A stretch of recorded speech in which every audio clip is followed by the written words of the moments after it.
Actually, I didn't even look at the time. Yeah, we're good. We are going to start in a subcommittee since we don't have a quorum quite yet. And I'm going to turn the gavel reluctantly over to to Senator Weber. This could be dangerous. I'm not sure. Senator Nicola and I are going to present together our Senate bills 1211 and 1410, and we're going to get started. And so, Senator Weber.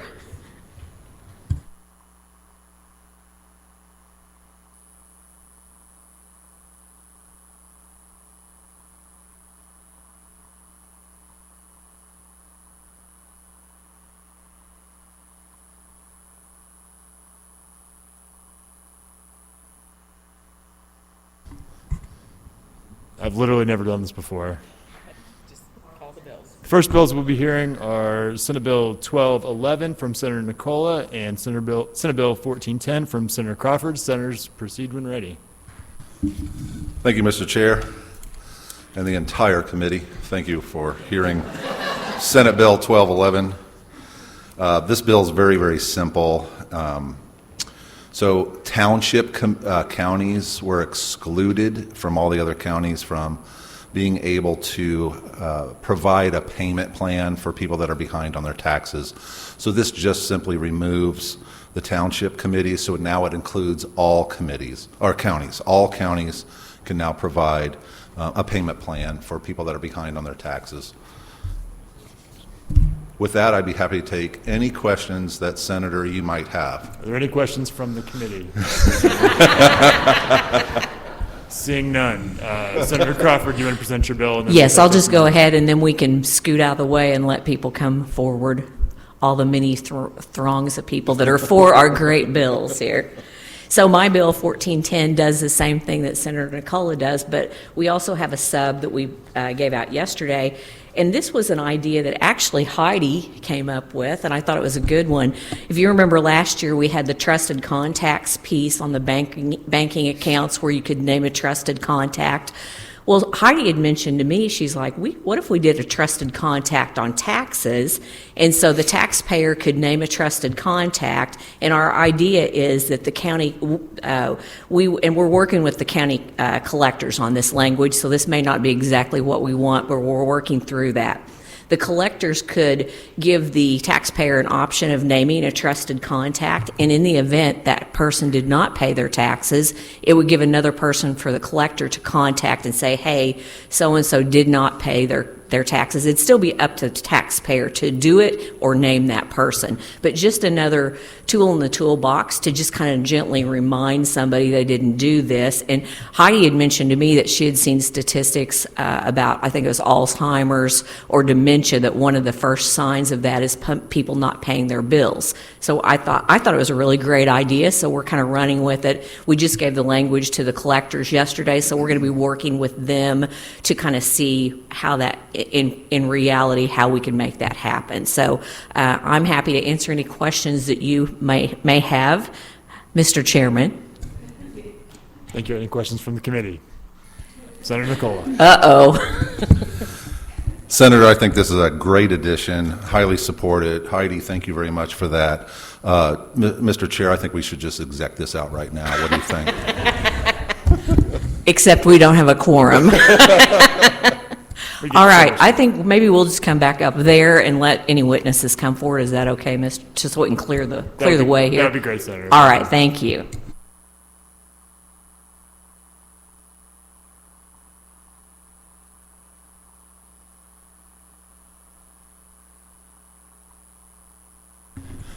Alrighty, any witnesses in favor of Senate Bill 1211 or Senate Bill 1410?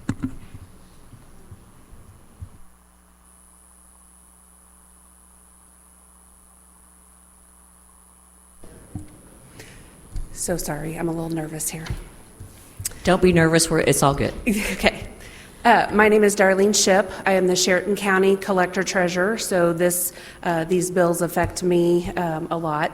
I've been a past president of the Collectors Association, and I'm current president of the Treasurers Association, and also sit on the MAC board right at the moment. So This bill is near and dear to my heart because a few years ago, several of my neighboring counties were advertising that they could give installment payments and to call and sign up. And so I was inundated with phone calls wondering why I couldn't do the same thing. You're a township county, I I'm take a it. township county, yes. So I went in research of this, and it says you have to do an ordinance. And so when I went to my commission, we saw that it's excluding the township counties. So we started working and trying to get this through, and so that I can offer the same opportunities that other counties have. So thank you so much. Great. Any questions for this witness? One comment I wanted to make, Yes. Barb had told me that I did not realize that the collectors cannot do monthly payments, even the ones that Yes. can do it now. That just completely And that went would- past me, and so I think that's a great addition too. Yes, that would be a great addition if we could add in their monthly payments. Right, so we would could do be- quarterly, other types of payments, Right. but not monthly, and it makes sense to me Yes. that might be a really great addition. Yes, So I agree. I think we may have that in our sub in the future to come, so great. That'd be great, thank you. Thank you for your testimony. Thank you. Next up, in favor of either or both, just be sure and tell us which bill, if either, that you're testifying on, and that would be Senator Nicola's Senate Bill 1211 and my Senate Bill 1410. Oh, and also, did you write that on your form? Perfect. Anyone else in favor of either of the bills, come forward at this time, please.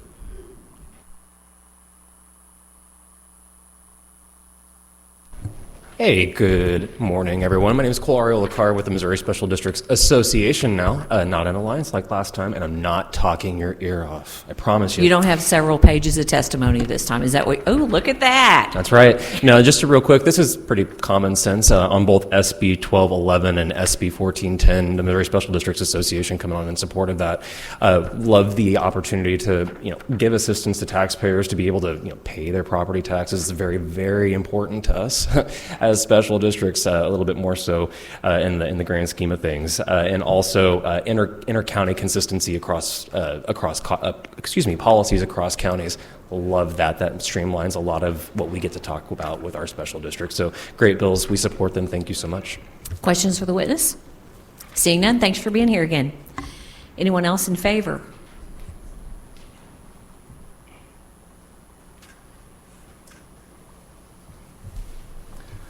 Good morning. I'm Daniel Franks. I'm the Howell County Assessor.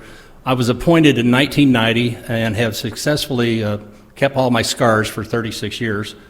I'm also the two-term past president of the Missouri Assessors Association.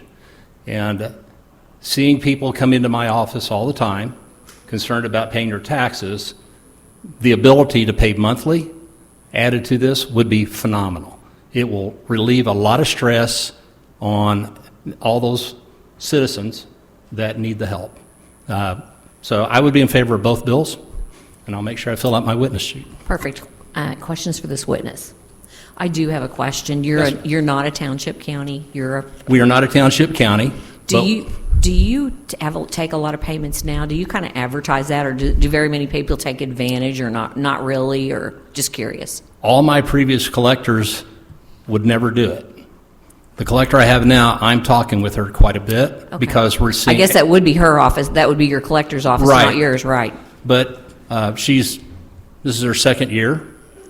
Well, and take that back, it's her fourth year. She's going to run for re-election. The issue is that with the spike in values and no rollback of levies, taxes have escalated well beyond most people's payment capabilities. So just to help people budget is the idea. Great.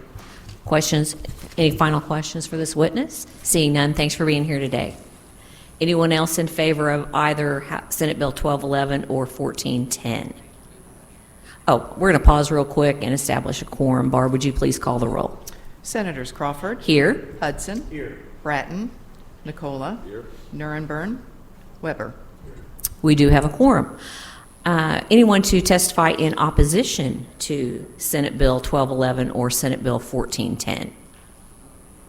Seeing none, anyone here for informational purposes only for Senate Bill 1211 or 1410? Seeing none, Senator, do you have any final comments on your bill? And neither do I, so this will conclude the hearings on Senate Bill 1211 and Senate Bill 1410. Next up, Senator Williams, we're going to have the hearing on your Senate Bill 853. Come on forward and start when you're ready.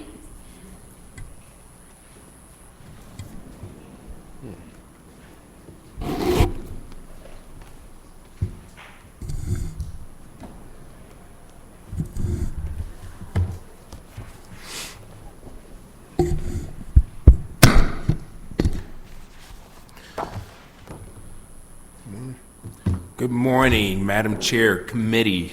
Senator Brian Williams, District 14, St. Louis County. I would like to introduce Senate Bill 853, which modifies provisions related to property tax assessments. This bill is pretty simple. The purpose is to make property valuation assessments less of a burden on taxpayers. Current law requires that the county assessor notify property owners of an increase to their property valuation by June 15th. This act will change the deadline to June 1st, allowing Missouri property owners to receive notice of their changes to their property valuation 2 weeks earlier. It also increases the property valuation, which can result in higher property taxes, create issues when it comes to affordability, and strain the budget of our taxpayers. 2 extra weeks of notice would allow citizens to have more time to know about these increases and plan their budgets accordingly.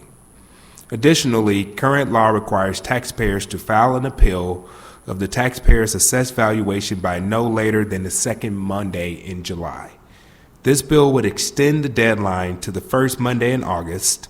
This extension gives our citizens more time to appeal their valuation, which provides greater flexibility with finances as well as budgets. As our state experiences a crisis in affordability and cost of living, this bill grants our taxpayers greater flexibility and accommodation with the property valuation timeline.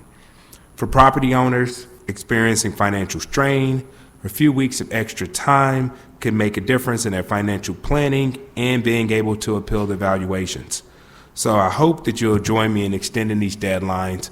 Again, we've seen personal stories that impact so many residents in the region that I represent.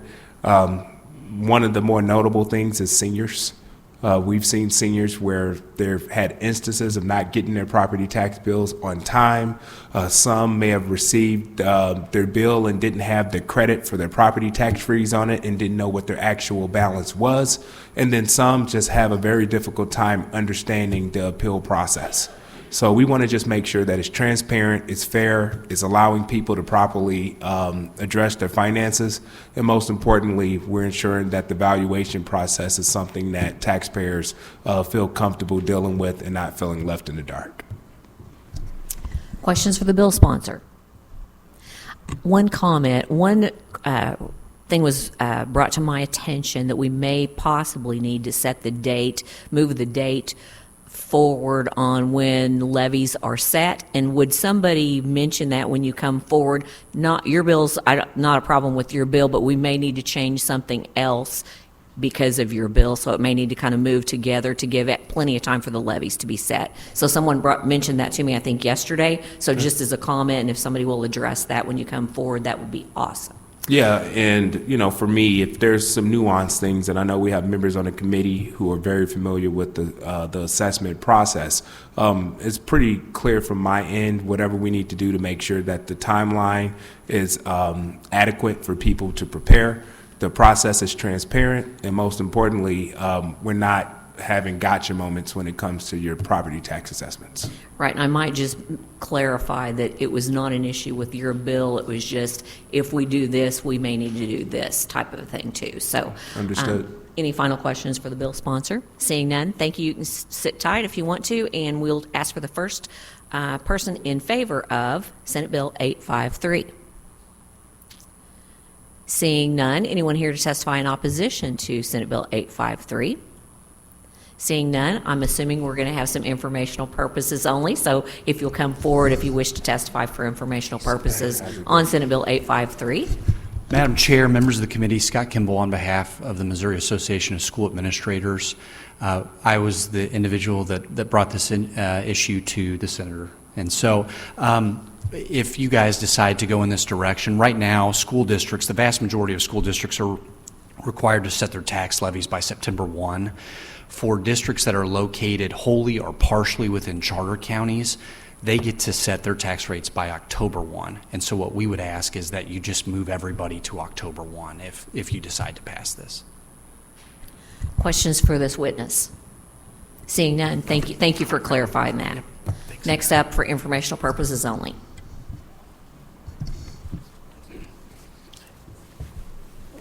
Good morning, Madam Chair, members of the committee. Richard Sheets with the Missouri Municipal League. Again, what the school administrators, we agree with that October 1. Cities right now that are non-charter cities have to submit with September 1st. Charter cities, October 1st. A lot of times when the information comes late, it does delay that filing of that tax rate. So we would support moving that date. I'll try to answer any questions if I can. Questions for this witness? Thank you. Seeing none, thank you. Anyone else here to testify for informational purposes only for Senate Bill 853? Seeing none. Senator, any final comments? No, this is awesome. Appreciate you all's support, and again, great opportunity to prioritize taxpayers during a difficult time of the year. Thank you for your testimony. This will conclude the hearing on Senate Bill 853. And our last one, which I think will take a little while. That's why we put it last. Senator Hudson, we will be hearing your Senate Bill 1517. Senator, when you get down and get ready, just go right ahead.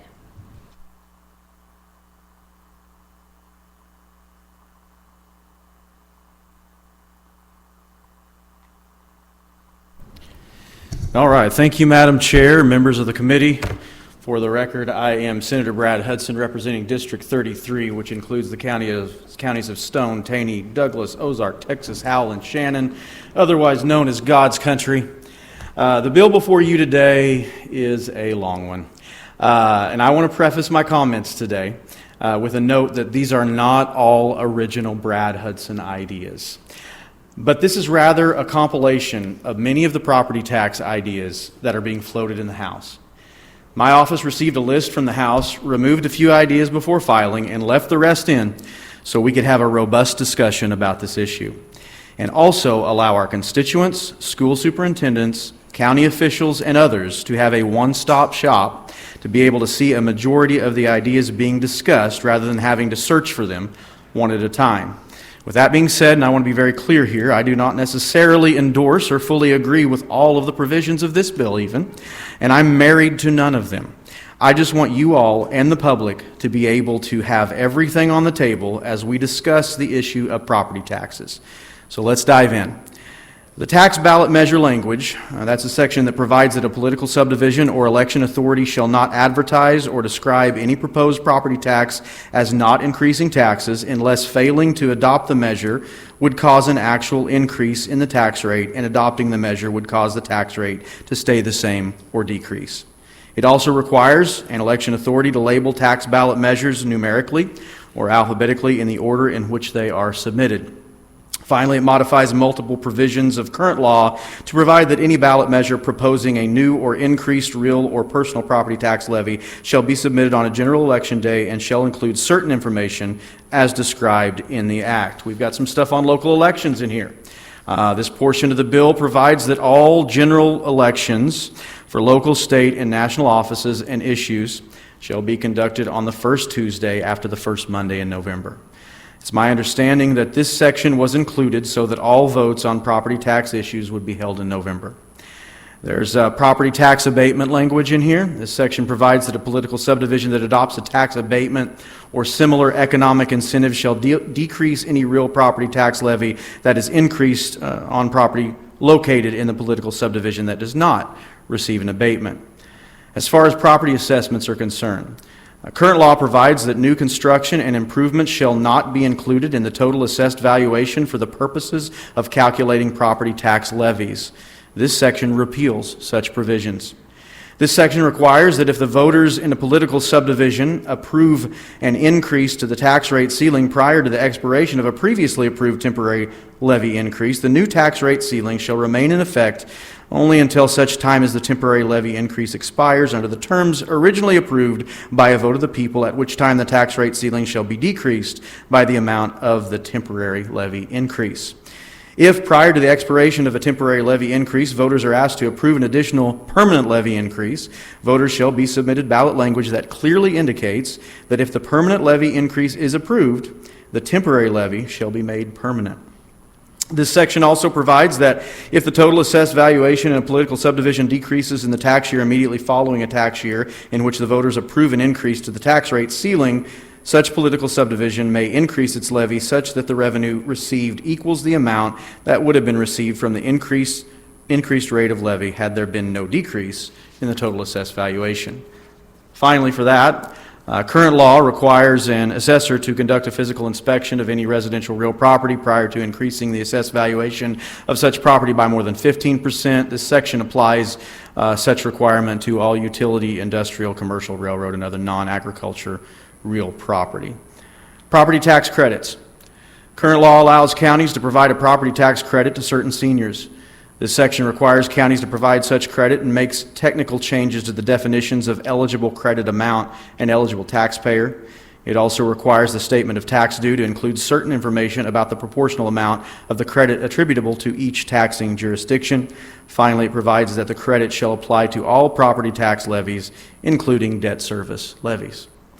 Current law also allows counties to provide a property tax credit to all other taxpayers, with certain counties able to annually increase the real property tax liability by 5% or the percent increase in inflation, whichever is greater. This section limits such increase to the lesser of the two amounts. Totaled motor vehicle property tax credit. This section authorizes any taxing entity to provide a property tax credit to a taxpayer to reduce the total personal property tax owed on a totaled motor vehicle. The amount of the property tax credit shall be equal to the amount of property tax owed on such vehicle, prorated for the amount of months left in the tax year. In order to authorize a property tax credit pursuant to the section, the governing body of the taxing entity shall adopt an ordinance as described herein. Property tax installments. Current law authorizes counties to provide for the payment of real and personal property taxes in installments, but excludes township counties from utilizing such payment plans. This section repeals such prohibition for township counties. School district property tax levies. Current law requires school districts to impose a property tax levy for operating purposes of not less than $2.75 in order to receive the full amount of state aid. This section lowers such required levy to $1.50, beginning with the 2026-2027 school year. Now, there was some confusion in discussion with local superintendents that this would require them to lower their levies. This does not require them to lower their levies. It simply changes the levy amount required to receive the full amount of state aid to a lower amount. Blind pension fund. Current law imposes a state property tax of 3 cents per $100 assessed valuation for the purposes of funding the blind pension fund. This section eliminates such property tax upon the adoption of a constitutional amendment requiring the General Assembly to appropriate monies to the blind pension fund. And finally, this act contains a severability clause. Now, you now have the substance of the bill before you. Before I take questions, if I may, Madam Chair, I want to make one final comment. Go right ahead. The property tax situation is something that is being discussed in the legislature and has been discussed in the legislature for years.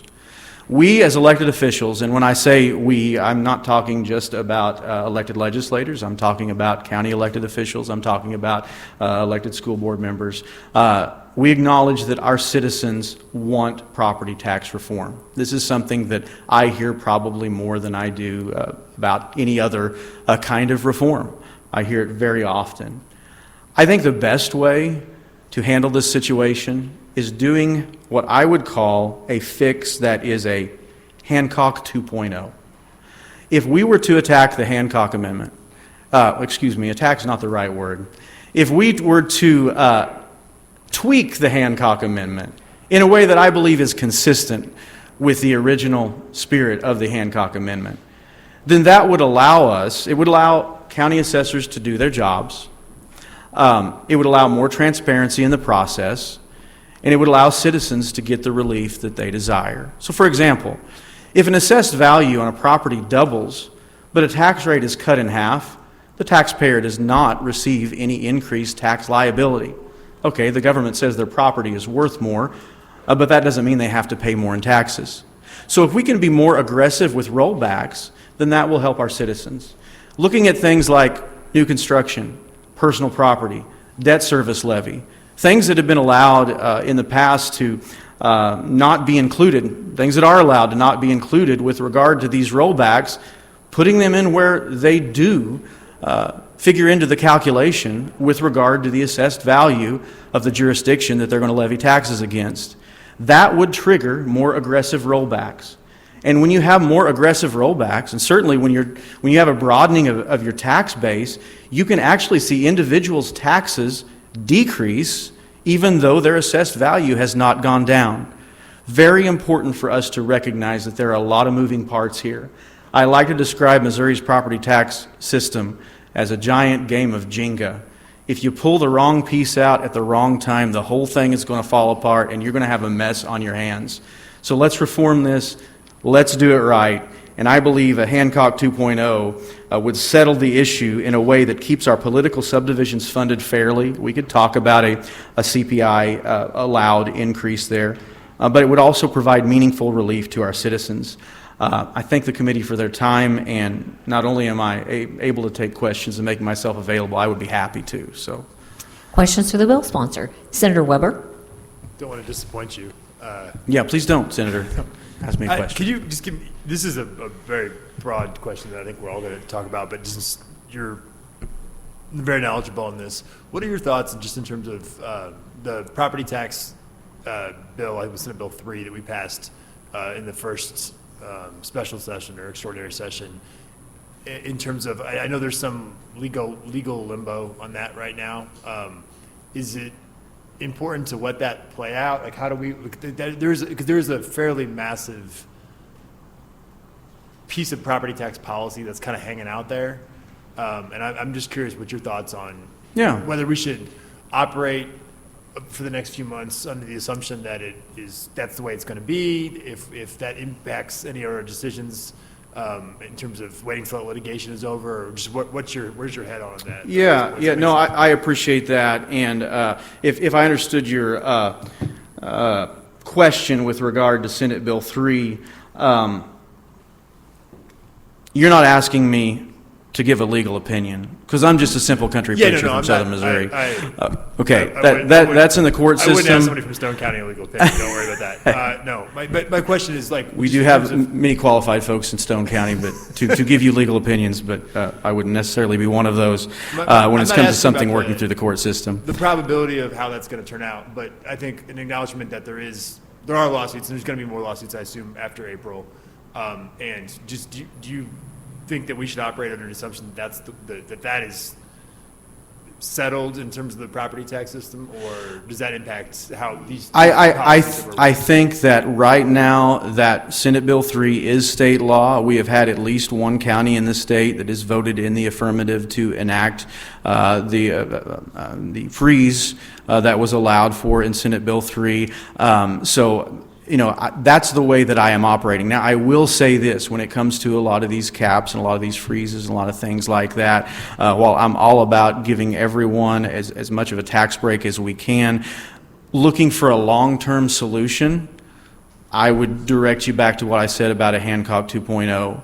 And I would not, if there happens to be property tax law out there that is currently being litigated, I would not want that fact to slow us down with regard to making sure we send something before the voters that would allow us to be consistent with the spirit of Hancock and provide them with the relief that they need in such a way that it could be a long-term way to conduct business in Missouri.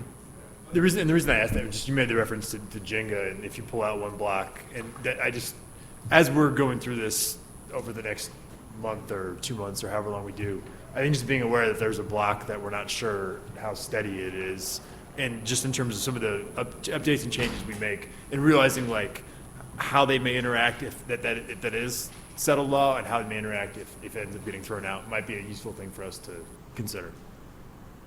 I appreciate your comments, Senator. Further questions for the bill sponsor? Senator Nirenberg. Good morning, Senator. Good morning. I think you win the prize for the biggest bill thus far this session. Yeah, probably the largest bill I've ever filed. Whew. And there's a lot in here.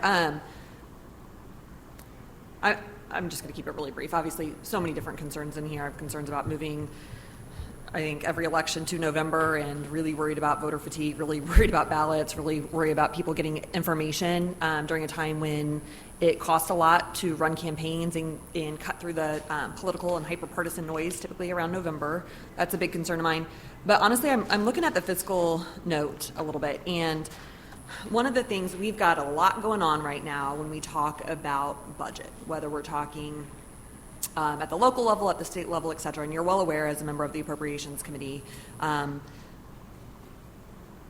as we're looking at kind of some tough fiscal times, quite frankly. I just want to draw your attention to one thing on the fiscal note, right? We're looking at, I'm going to talk about one school district that responded here, Republic R3, so that this would equate to a loss of $1.6 million, would require cuts to teaching staff, larger class sizes, and a considerable reduction to programming.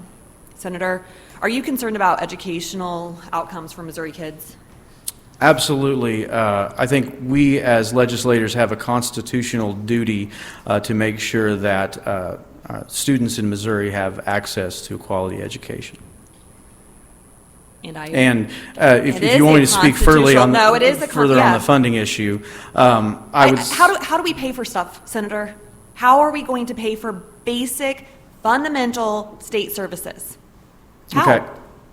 So when you're talking about property taxes, that is a local tax that is levied at the local level. Well aware. And I believe that when we have more transparency in the process, there is nothing in any legislation that I'm pushing that takes away the right for a political subdivision to go before their citizens and say, we need to increase our levy because we have these educational needs.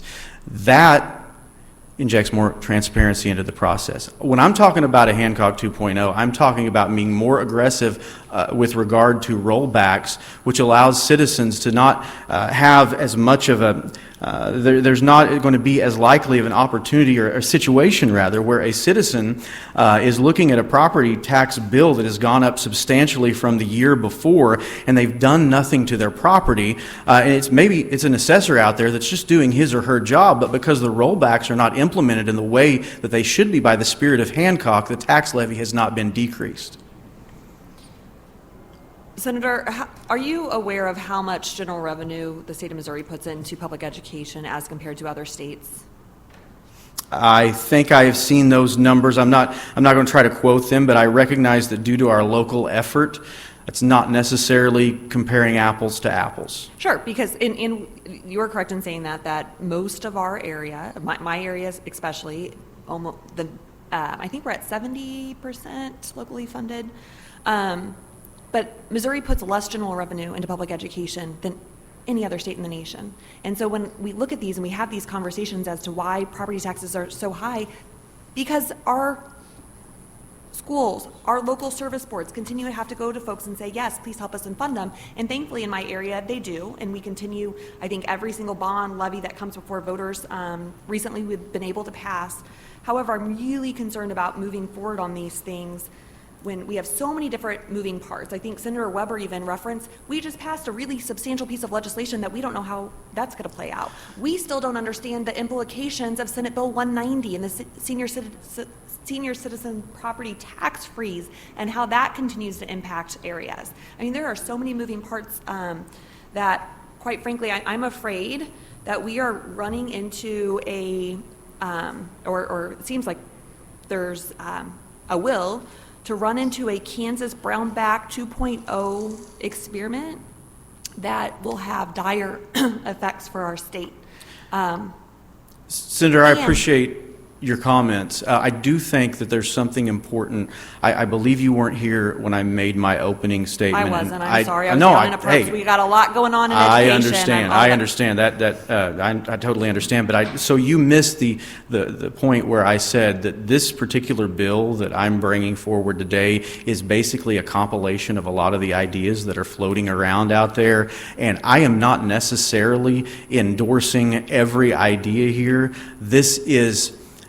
I want to have a seat at the table and to put all of these things together so that we can have a one-stop shop to talk about, to flesh out these ideas that are floating around, and to make changes where changes need to be made. I think it's very important to enact property tax reform because our citizens want it. I think it's also very important at the same time to make sure that we do it in a responsible way. And I think the way to do that is we take a lot of these ideas that are getting traction here in the legislature and we look at them in one bill, and then we take the conversation from there. So I don't want you operating with the belief that I think that Senate Bill 1517 in its current form is a perfect piece of legislation that I want to see go to the governor's desk.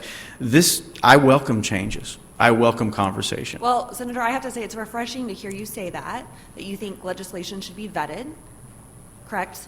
Yes. That you think that you're amenable to changes, correct? Yes, for this Okay. particular legislation, absolutely. Senator, because I remember during a special session, there was a piece of legislation before the body, and you did not allow for a single moment of debate on that legislation. I know exactly what piece of legislation you're talking about. You're talking about initiative petition reform, which had been debated for a decade probably, and had been debated in committee. For the first time, we saw a proposal before us that we had never vetted in the General Assembly, ever. Senator, And so that had gone through the House. I just want to go back and say it is refreshing to hear you say that you are amenable to changes, that you agree that this requires and demands substantial debate.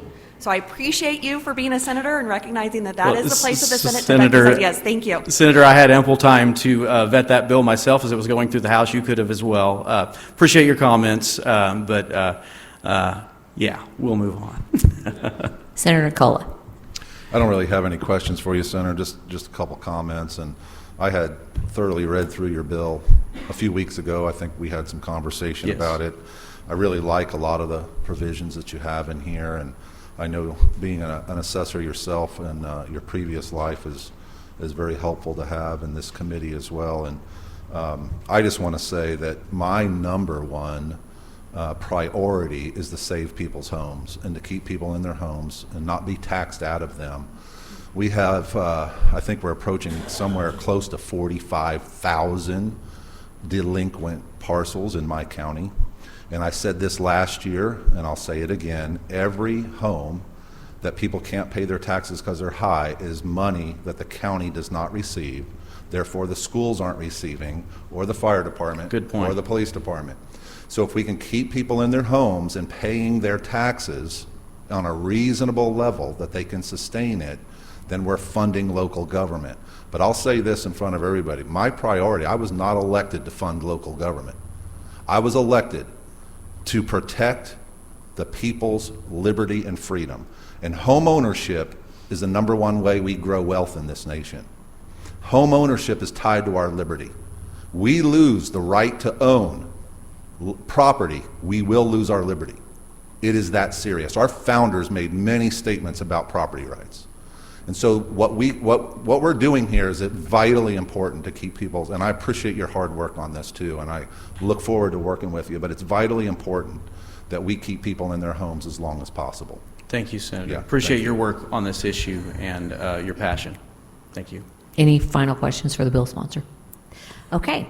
Anyone here wishing to testify in favor of Senate Bill 1517? Please come forward.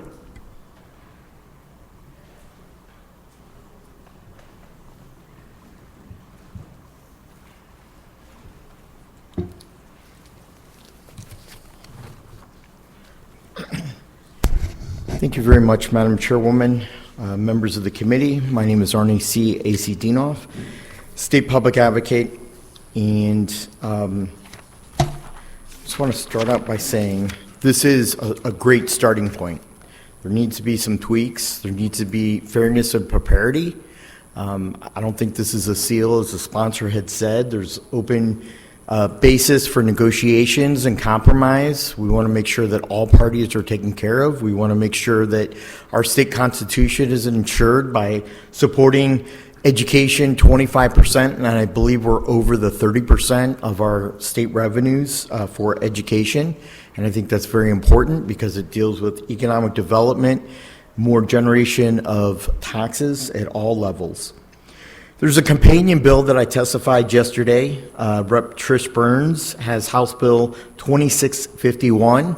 It's 195 pages. There's a lot to digest, a lot to read, a lot to understand. And that was heard yesterday afternoon at noon before the House Special Committee on Property Tax Reform. I think that these are mirrored, pretty similar companion bills. And as I said, it's a great starting point. This will strengthen Missouri's need here. Right now, Missourians are working for the government, and the government is not working for Missourians.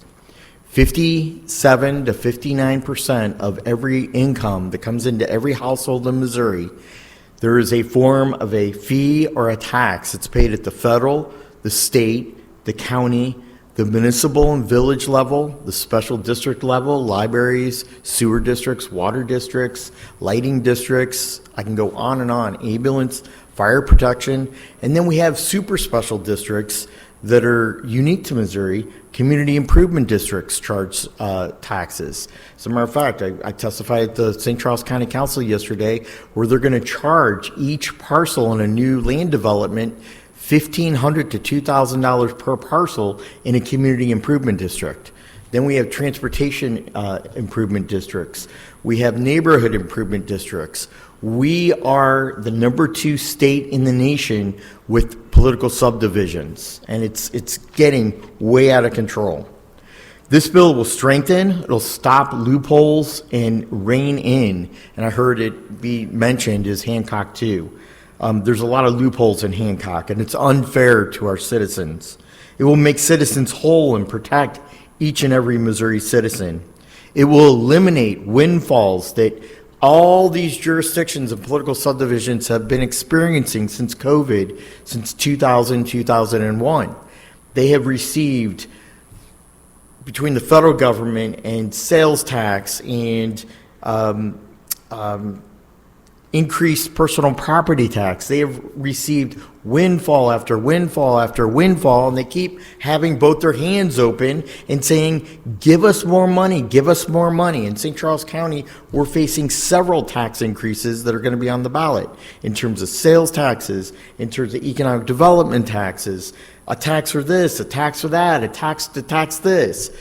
As a matter of fact, the Missouri Department of Revenue, I testified at another hearing, the Missouri Department of Revenue in the past few weeks sent out a memo to all Missouri businesses that they're going to tax convenience fees. They're putting a sales tax on convenience fees of a 3 or 4% convenience credit card fee, that they're going to charge a sales tax when there's nothing of value there but a service. And it's just totally out of control. So this will break the mold, and it'll stop political subdivisions from take without responsibility and accountability to taxpayers. You know, I'm very passionate about this. I could go on and on all afternoon about this. Let's not do that, Arnie. Exactly, exactly. And I'm going to sum it up, Madam Chairwoman. We need to rein in government. I don't care if it's the state, the county, or local governments. You know what? It's about power, control, access, greed, and #1, money. Everything is about money. And it's time that we put people first over money, control, power, and greed. All these political subdivisions need to live in a budget like you and I. When I go to these meetings, it's absurd of the millions of dollars that's spent on luxury country club folk type issues. They cater meals, they go on luxury trips with these associations, and it's on and on. The bottom line, Madam Chairwoman and members of the committee, is it's about propriety and fairness. All these bills I support because they help the taxpayer. This is a great starting point. We need to home in, whether it's burning the midnight oil, working weekends to get an issue passed and on the governor's desk. Missourians are sick and tired of being taxed. We don't start paying ourselves until way into August of each year, and it's got to stop. So I'll stop talking, Madam Chairwoman. For those reasons, I support this bill along with the other bills, and the ones that are remaining, sorry I was downstairs, but I will be testifying on the remaining 2 bills, I believe. Thank you, Madam Chairwoman, and I can entertain any questions. Questions for this witness? Seeing none. Good luck. Next up, in favor of Senate Bill 1517. Seeing none, anyone here wishing to testify in opposition to Senate Bill 1517?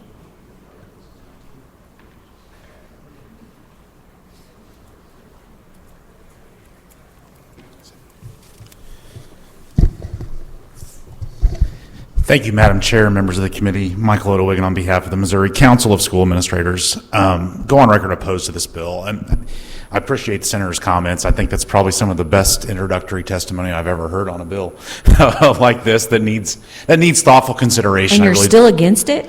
Well, in its current form, the goal is to get to a place where that's not the case. As Madam Chair, we've talked about, I think from our perspective, and it is a very narrow focus.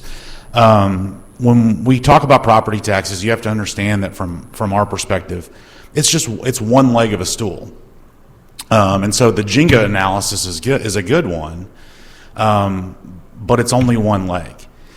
You know, I know there's been a lot of taxing jurisdictions over the summer, and everyone come talk to you and the House committee about this. The one dynamic that is different with schools is that it's a state's responsibility to do schools, to do education. And a long time ago, it was determined that it is the state's responsibility, but is a joint venture. And where we have depended on local taxpayers to largely fund. This formula that we currently have is designed to allow for school districts to depend on local increase in order to fund what's needed on education. With our current formula, it is the number of kids we have times the amount of money per kid minus local effort. That local effort was locked in to 2004 numbers to essentially, at that time, was to allow for districts to keep their growth to do this. Madam Chair, Senator Nuremberg, just a little bit ago in the budget, in the Appropriations Committee, heard about just the dynamic of where we are as a state. I don't think we should not be confused or shocked. There is a property tax conversation going on, and people are upset with property taxes when this formula was designed to depend on those local taxpayers to fund what's needed to do education. Depending on how you count Prop C, the statewide sales tax, on whether that's local or state effort, it varies. But no matter what, we are top 10 in the ranking in the country in the percentage of local funding that goes to fund schools. Correspondingly, we are bottom 10 in the percentage of state funding that goes. And so the other big elephant in the room that needs to be considered when we are looking at this is what's going on with the foundation formula. We can't walk away from this property tax conversation. We need to consider a couple things. One, there's an argument to be made because anyone following that conversation knows that we are going to have a similar sort of formula where it's going to account for local wealth. That creates all kinds of challenges for property tax. Because, one, there's an argument to be made that every dollar cut at the local level, the state becomes on the hook under a new formula, and then vice versa. The other thing that is unbelievably important, because I know we're going to get into assessors and state tax commission and all of those dynamics. Going into a formula rewrite that accounts for local wealth and local funding as a metric, as a deduction for what the state puts in, it becomes unbelievably important for people in this building, people that sit on the Appropriations and Budget Committee, to ensure that equalization happens across the state. I'm not going to necessarily defend how everything happened in Jackson County or with the State Tax Commission and everything else. They play a vital role, whether it was coordinated or not in conjunction with the new formula. That is a vital role that needs to play out in order to determine what local wealth actually is. I don't know that many conservative lawmakers in Jeff City are going to want to spend money in communities that are undercutting their local values, the value of their property, in order to game the system to get additional state funds. So, like, these are some of the dynamics that I think we have to consider. I'll wrap up just on some of the specific pieces of this bill that we've got concerns about. The abatement funding being counted as revenue. School districts don't have any veto power over that. Taxpayers, there's a very good argument. I know, Senator Nicola, we've talked about this, just how much abatement's going on in some of our communities. Again, given that dynamic, we should not be surprised that local homeowners and the rest of the taxpayers that have to pick it up are frustrated. So just counting it as revenue doesn't address that situation. It just holds the taxing jurisdictions hostage for that money, even though they have no say in whatever ends up happening with that. Obviously, new construction improvements is a concern of ours. And then going into a formula rewrite where one of the dynamics that I expect will play out with that is, what is a minimum levy that you should be at? Because there's communities and school districts and taxpayers and lawmakers in this building that their taxpayers are providing, $4, $5, $6 levies in some cases. Those same communities, a lot of them, 80% of the revenue and the economic activity that goes on in the state comes from about 11 counties.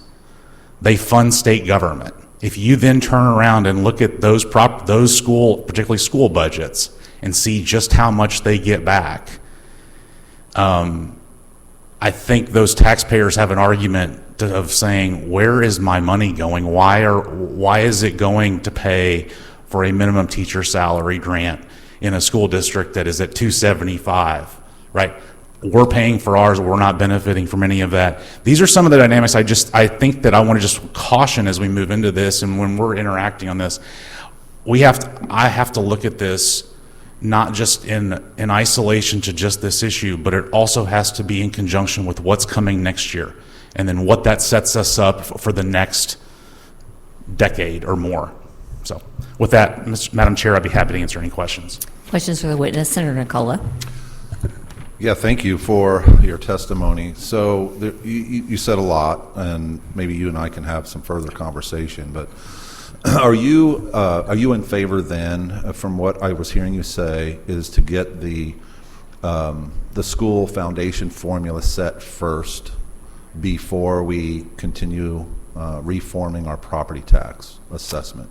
I'm not saying that necessarily. I'm saying one impacts the other. Sure. And in fact, I could argue, like I've said this committee and the property tax conversation, you are having the exact same conversations as the property tax, as the formula conversation that's going on right now. Right. Yeah. No, I understand one affects the other. But again, like if there is a foundational formula that's set, here's how much dollars is coming from the state. Well, then isn't it, what's a good word, curious that these school districts are going to need a certain amount to make up, and that could affect our assessments and how our homes are assessed and how much tax liability our people are actually paying? Instead of having a property tax reform set and then basing the foundational formula from there. Because my priority, again, I'll say it again, is to keep people in their homes. I get it. And I think from my perspective, Senator, is I don't want to end up in the same situation again when we get to 10 years, 20 years from now. I mean, again, given the way this is currently set up, we should not be surprised that we're having these property tax conversations. Yeah, no, absolutely, because it's a confusing mess is our whole assessment. Because I've wondered, Senator, and this is just me talking. Sure. Why wouldn't property tax relief be a part of the next formula? Could right? be, Like, yeah. why wouldn't, if you're a district like a Parkway in St. Louis County, it's not impacting anyone here, they get 5% of their money back from the state of Missouri that they spend on their schools. Yeah. Right? So, like, is there a possibility going into the next formula that's a part of it?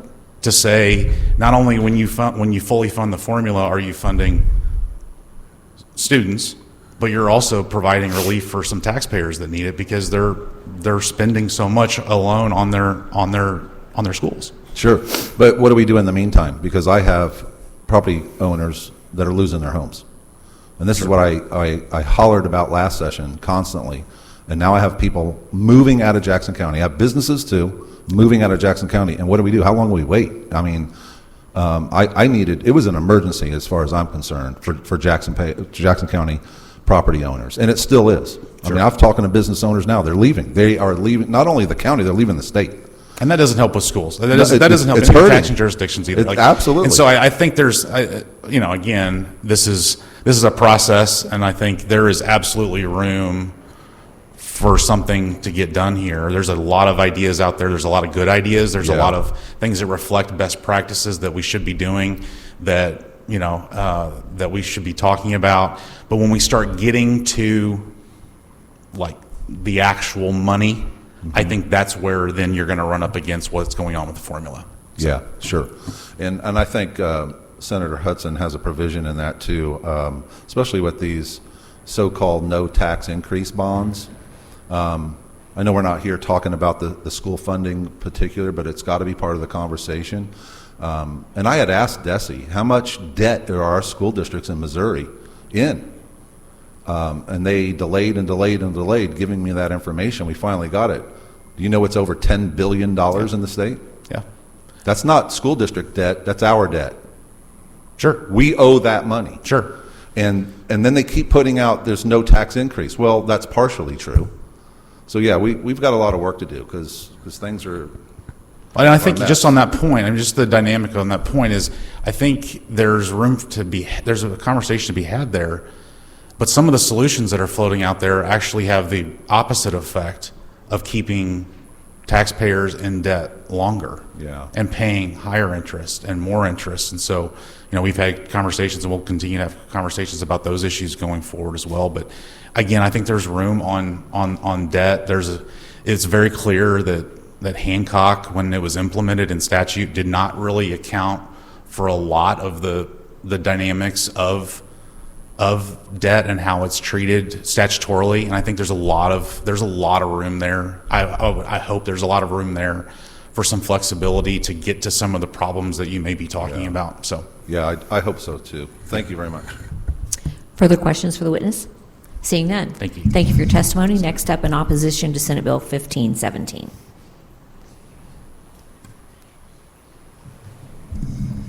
Thank you, Madam Chair, members of the committee. Otto Page on behalf of Missouri NEA. I'm going to say a bunch of nice things, and it'll maybe surprise you that we're actually opposed, but I want to express thanks to the committee for hearing this bill. And I want to express thanks to the sponsor. I would concur with the previous witness. It was a great opening remark. And just express on behalf of our group appreciation to really focus the conversation in this way. On the House side, there's a big ecosystem of property tax bills in various committees. Really appreciate kind of trying to pull this together into one particularly big bill. 280 pages is an enormous bill. There are a couple of provisions I will circle back to, but I wanted to maybe respond a little bit to what Senator Nicola was asking about. When the state, I go back to a couple of rewrites in the 90s, and then of course we had a big rewrite in 05. Generally those rewrites were about the state formula, and the property tax situation for the state was essentially the ground upon which that was laid. And so I think it's probably better when you're writing a formula to not have the property tax stuff be in motion. But then if you look at where things are right now, there's a lot of momentum in both chambers to do something on property tax, and there are many provisions in these bills that we think are kind of overdue. So legislatively speaking, it actually looks pretty likely that some stuff's going to happen this session on property tax. That probably is a little bit unfortunate for the task force and the formula, because it probably means they might have to do some recalibration. But historically, that's always kind of been that the property tax was kind of the earth upon which the formula was built. So I think that, that from our perspective, it's not necessarily a problem that the legislature appears to be poised to address some considerations on property tax. There are a couple of provisions in the bill that we just want to speak to. One of them is the Hancock constitutional and statutory provisions have always respected new construction and improvements being outside of the reassessment rollback. And if you think about the school case, there's a compelling policy reason to respect that. The reason is that in Missouri, the property taxes and residential property taxes in particular connect to the service that you need from the school system. Because when you have a new subdivision show up and all the ground's drawn up and you have houses come in and you have families and you have kids, some of them are school age and some of them are going to show up in schools. And so I think there has always been an understanding in the Hancock provision that when a political subdivision has properties come in that are new and there's a new draw for community service, that the property tax revenue should grow to kind of help support that. And so we would recommend that you remove that provision. The other thing that has a concern to us is if we read the summary, I haven't found it in the 280-page bill, there is language that clearly does put all basically ballot issues on November elections. We have some concerns that that's overly restrictive. It also in the summary says that it does that for all offices. I haven't located that yet, but we also have some concerns that that's being dealt with also in another committee on legislation that would move, for example, school board and municipal elections to November, which we're not sure that serves the public interest. It gets kind of cluttered, and there's a lot of drop-off at the back end of the ballot. Our observation is that it serves the public interest to have municipal elections to focus on those municipal and school board issues. So those are the 2 points we wanted to bring to the attention. But in general, this is a 280-page bill, which has things that, many of which are kind of overdue, and will help to correct some of the problems that the Hancock provision in its spirit attempted to address, but in its actual legal language did not fully address. Happy to answer any questions. Questions for this witness? Thank you, Madam Chair. One comment, Otto, would you mind making, I don't know, we've had a real in-depth conversation about this topic. Would you circle back with me and just kind of tell me what some of those things are that you do think are overdue? I'd like to have that conversation with you. Thank you. Next up, in opposition to Senate Bill 1517. I guess I need to remind everyone to fill out a witness form too as you come forward to testify. Good morning, Madam Chair. My name is Tammy Henderson, and I'm with the North Kansas City School District. And I just wanted to give the committee a specific example of how our district deals with local property tax and the importance to us. We are the second largest school district in the state of Missouri now. We have almost 22,000 students. We actually have about 98,476 registered voter within our district. Those voters have come to support North Kansas City Schools 5 times over the last probably 14 or 15 years, approving bond issues to allow us to accommodate growth. We get about 150 to 200 new students per year, and just trying to keep up with our growth has caused us, and it's a good cause, to build new schools. We've also been investing in some of our older neighborhoods to keep them viable and to keep those neighborhoods strong, because we really feel like strong neighborhoods rely on strong schools and strong schools rely on strong neighborhoods. I know Senator Nicola mentioned a lot of houses that had been foreclosed on in Jackson County. Per the Clay County Commission, we've had 30 that were foreclosed on or sold at the courthouse steps. We found this out recently as we were discussing Senate Bill 190 and some additional revisions that Clay County has made on that bill. Our voters have approved, like I mentioned, 5 times in the past 12 years at 80% or better. So it is our local voters and our local taxes that are keeping our schools viable and helping us to accommodate this growth. We do have a senior citizen tax relief program in Clay County. Originally, it was starting without bond indebtedness included. It now will include bond indebtedness, which will now cost North Kansas City Schools $2 million this first year and probably $11 million over the next 5 years. We roll back taxes every year because of the Hancock Amendment. We don't see a windfall. I mean, because of that, we can only see either 5% or this year it was the CPI, so 2.9%. And as I mentioned, we roll back our levy every single year and have for the last, I don't even know how many years, equaling about probably a little more than $1 over the last 10 years. So I just wanted to give you some specifics as you're having this discussion. It's an unnerving time right now for school districts, just because there's so much discussion about property taxes, the formula being redrawn, the governor's wish to get rid of income taxes, which obviously will affect greatly our state's revenue. So I just wanted to bring this forward, and thank you for your time. Thank you for your testimony. Questions for the witness? Senator Nicola. Thank you so much for your testimony. You said you're seeing some growth up there. Are they coming from Jackson County? You don't have to answer that. I'm just kidding. I'm just kidding. I'm just kidding. Could be. I don't know. I'm just kidding. I just wanted to make one other comment too, just for clarity in case people don't know, but the Kansas City School District's not under Hancock. We know that. Yeah, I know you know. And we get a lot of that in Clay County because Jackson County will do one thing and trying to explain that the Kansas City public schools don't operate under the Hancock. North Kansas City Schools certainly does, and so does Clay County. So it's confusing. Yeah. Well, and thank you for doing your job. Thank you. I love the rollbacks. Thank you. Further questions? Seeing none, thank you for your testimony. Next up in opposition. Good morning again, Madam Chair, members of the committee. Richard Sheets with the Missouri Municipal League. And we do also thank the chair, or the sponsor, and the committee to look at this issue. It's an important issue, and I want to speak from the municipal standpoint. We've been listening from the schools, but our city officials, they don't want people to leave their homes. So we really want to work on this issue. I want to focus on really just two main issues, maybe three, but two primarily ones, and that's the moving the election to November and new construction. And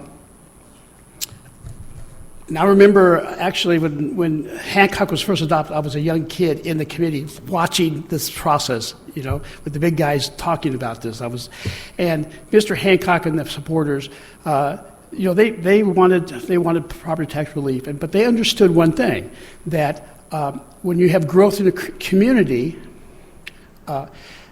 you need to have more revenue to provide those services. And that's why they allowed for new construction, to allow to pay for when the new subdivisions come in, new industries come in, you got to provide those services. So this pays for those services. So we want our residents to stay in their homes, but they still have to have those vital services, and we have to pay for those as our community grows. So I think new construction really needs to be excluded from the discussion and not taken away from that formula. Second is the election moving to November. So the general election happens an even number of years. So we'll have elections not every year. Many times, especially in our smaller communities, the property taxes are important in paying for infrastructure, debt service. And if you have to wait 2 years to put this on the ballot, it could provide problems getting debt service to construct important services like water and sewer improvements. So I think that's a real problem. I know this. I think this is a complicated bill, complicated issue, a lot of different factors, and I think believe the election seems like a simple solution, but I think it's more complicated than we all think. We want transparency. We want citizens to vote, understand the issue, and it turn out. But in November, of course, we have the general election for state and federal. And so city issues would just be submerged in those national issues and state issues. And we talked about the ballot fatigue. When it gets down that ballot, will they go below the Supreme Court justices and vote for those local issues? We don't believe they will. And it's not just about the ballot. It's about, we talk about, using, informing voters on these issues. Most cities don't run campaigns. They rely on the media to talk about the issues that are at the local level. But when you have the president and the governor and senators on the ballot and all these other issues, where's the media going to focus? They're going to focus on those issues, and so the local issues are going to be lost. So we believe there's going to be less transparency and a less information about these local issues. Municipal issue, April elections for local issues, I think we've done that for years and years, and individuals that are interested in those local issues, they know that's when they vote for it. And this is just my opinion. I think individuals that don't vote are expressing their opinion. So they don't go out because the issue is not important, or they believe that it's going to come out the way they want it. If they are opposed or really support it, they'll come out to vote. So we're really concerned about moving that election, particularly if it's going to include our elections for our officers. That's going to be a real concern. And just mention briefly about debt service. Every time we talk about debt service, we've got to be concerned about if we're going to have enough money to pay that debt. So if we create a formula that might adjust that, there might be some shortfalls. So we just need to really look at anything we do with those debt service levies to be sure we're going to be able to fund that debt service, because it's a general obligation on every citizen in that city. So if they don't meet debt, the courts are going to put a lien on everybody's property. So we've got to be sure we get that right. We don't want to mess with that. That's what I have to say. If you have any questions, I'll sure try to answer those. Questions for the witness? Seeing none, thank you for your testimony. Next up, in opposition to Senate Bill 1517.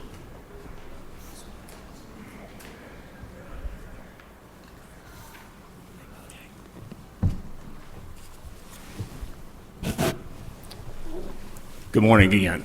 I'm Daniel Franks, the Howell County Assessor, a position I've held for now 36 years. I'm a two-time past president of the Missouri Assessors Association. I'm currently the second vice president of the Missouri Association of Counties.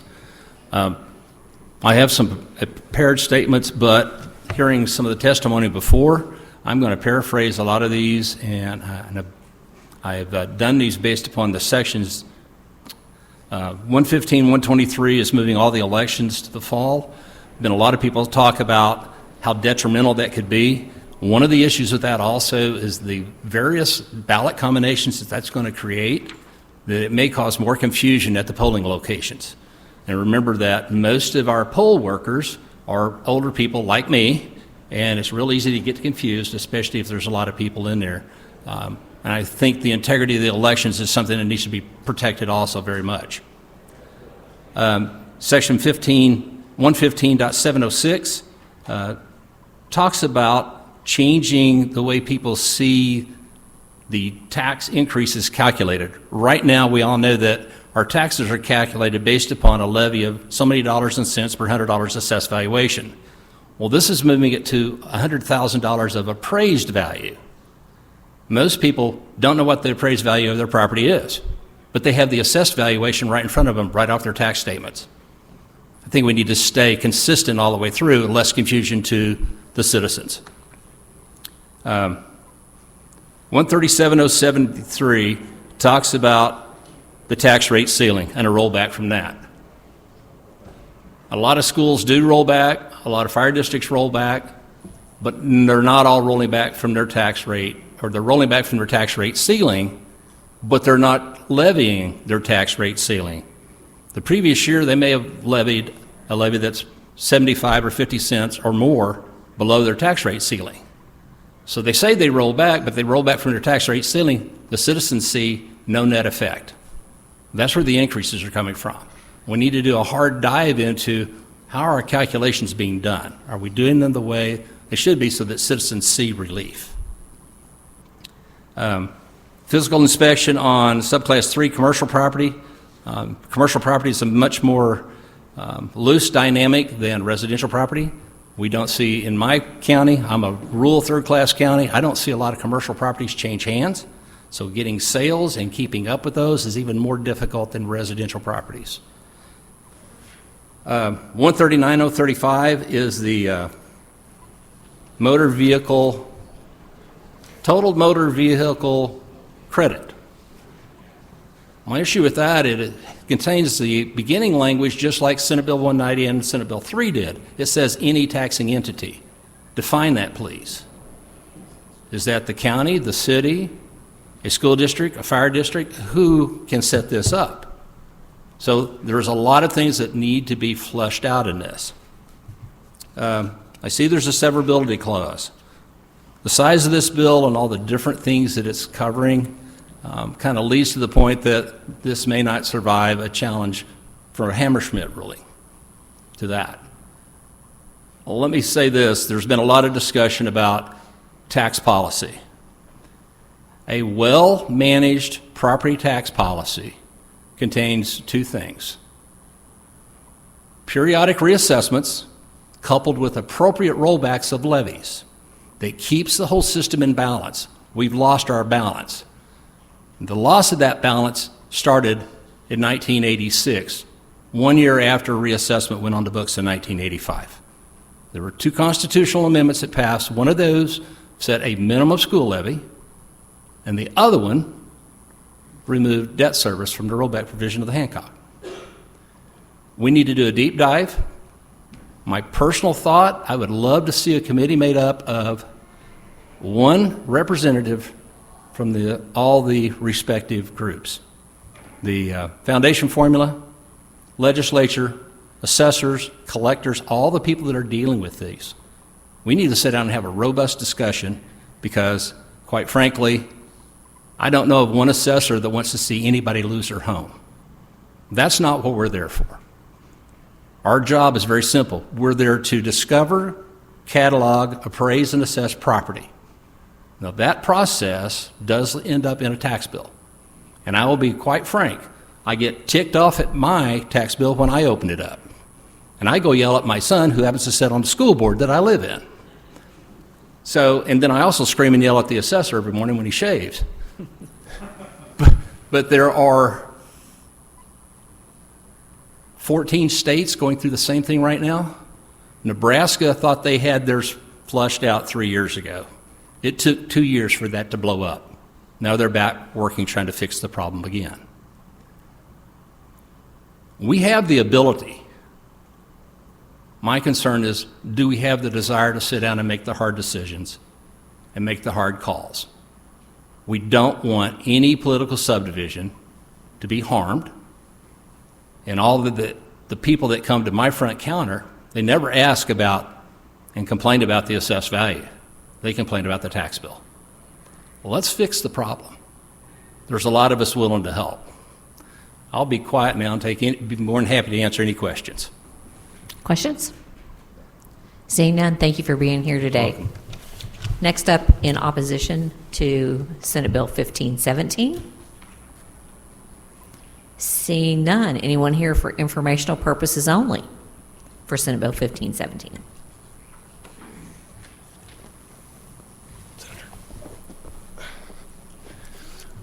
Good afternoon, I think, or morning. I don't even know where we're at, Madam Chair. Still morning. Thank you. Chris Schrope here. I'm going to touch for two clients. Actually, I already got my answer from you, so I'll just talk about one client here, members of the committee and Madam Chair. Chris Schrope on behalf of the Missouri Association of County Clerks and Election Authorities. Just for informational purposes on the first thing on the ballot labeling language in there, we've worked with a lot of people on that to make sure you remove the clerks from the political process of what you're going to name them. We just want the political subdivision to tell us what to call it, whatever you all as policymakers decide on how you enforce what they're going to do. We don't have an opinion, but we want to be told what to label those things as and get us out of that sort of political discussion that sometimes has happened in the past, as well as when you have a political subdivision that overlaps into two different counties, that can cause problems if you some inconsistencies on having it named the same thing. So that's where we want the political subdivision to tell us what to call it. And I think that is either in your bill as drafted, or I know I've worked with your staff on possibly making that change in a substitute to be consistent with what is in the House bill. So just point that out. And then the last thing I want to mention that the clerks asked me to touch on, just the idea of moving everything from April to November, just some of the challenges that will come with that if you would go down that path. I will use St. Louis County as an example just because it's the biggest county, it's the biggest number, and this number will correlate to the rest of the counties, I think, pretty closely.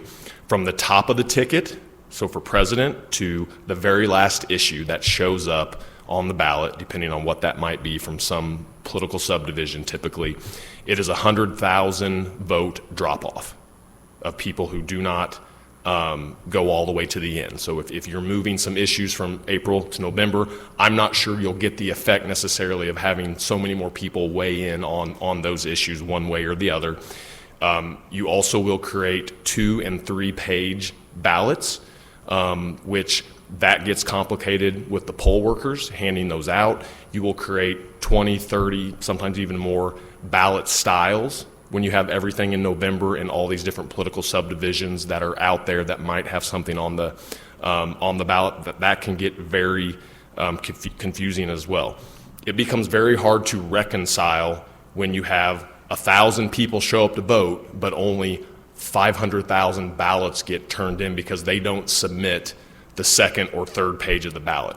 And I promise you what that will lead to is Mike Lindell's situation where he's going to say, look at all these missing ballots, or look at all these people who showed up but they didn't vote for this. It's very difficult for the clerks to reconcile or audit those numbers when there's such a huge drop-off, and that will intensify going from April to November, and will, I think, lead to people believing elections are less safe and less secure if that is a direction you want to go. And I just want to make sure the committee was aware of those potential consequences if this is pursued further. But it's up to you all to decide the policy you choose to go forward with. Happy to answer questions. Questions for the witness? Seeing none, thank you for being here. Anyone else for informational purposes only?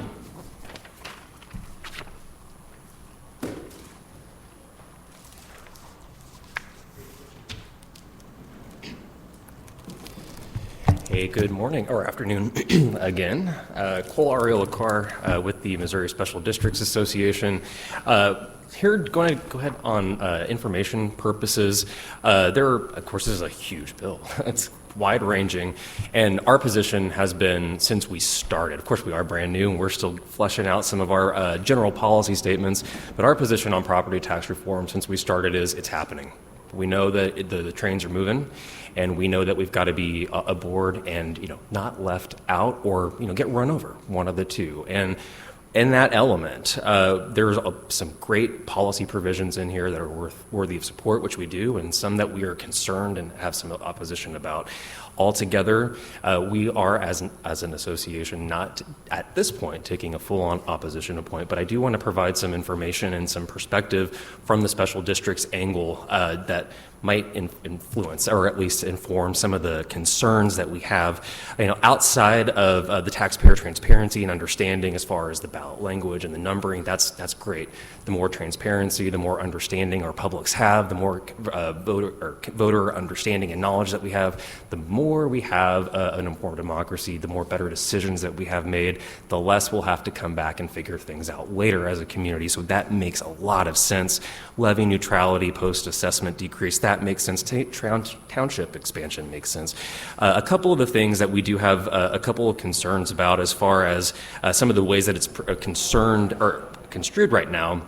As far as moving elections to November, that is a concern, a general election for local taxing districts, for special districts, nonpartisan in nature, or levy questions, ballot measures are all on the municipal ballot. So there is concern. Of course, a lot of what we just heard from the clerks, for instance, there's a lot that goes into November elections. There's a lot of costs that go into November elections. And that is something that, of course, gets spread around. And our smaller taxing districts are a little bit, with the smaller budgets, are sensitive to some of the pressures that may entail. So there's concern in that element. And I'm trying to get some better estimates from some of our members who are getting some concerns from that, because right now we don't have any kind of apples and oranges to compare to, because we don't have many special districts that have actually taken on November elections. So that is a concern that we have have, of course, amidst the noise. The one exclusion, the one caveat on that, though, is the library districts, because our library districts are appointed. They do not go, at least as far as getting their boards appointed. They don't have that kind of an issue. The rest of it goes on to the municipal ballot, which helps keep their costs low and their elections affordable. Also, when it comes to the new construction exclusion, it is important to be able to count new construction for in our communities onto those rules, is because that is the ability to expand some of our offerings, the infrastructure, the critical infrastructure to keep up with the growing demands of the community, similar to what we've heard earlier. For instance, new development, 500 homes or so, that's probably going to need to have a new fire station or something that goes into that community. And having that starter fund, essentially, that one-time fund, is a great way to try to get that plant in place. Now, the thing that I want to offer as a concern point on this is, spending some time in some other states running around in special districts world. I've seen what happens when we roll some of this back over time, and there's no element to try to in place to try to offset a growing community to meet the growing infrastructure needs. I'm going to have to use California as an example, because it's just one of those places where we'll have to see comparisons. One of the things that we see as a result of the Prop 13 from 1979, very similar, it's very, very similar, predates Hancock, but very similar, is that it caps increases, budget increases, revenue increases 1% year over year.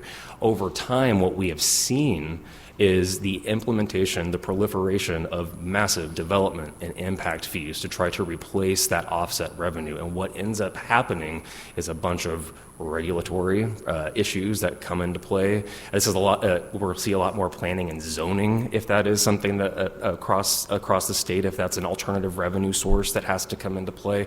For instance, a lot of our counties, a lot of our areas don't have planning and zoning authorities that necessarily go out and will be necessarily the impact fee collector for new development. And so that would be something that would be lost in some elements, and we would risk kind of going down a path of trying to find alternative revenue resources for these in the future that might be very hindering for development and for new development moving forward. So that is something that we're a little concerned about and would love to work around with a little bit.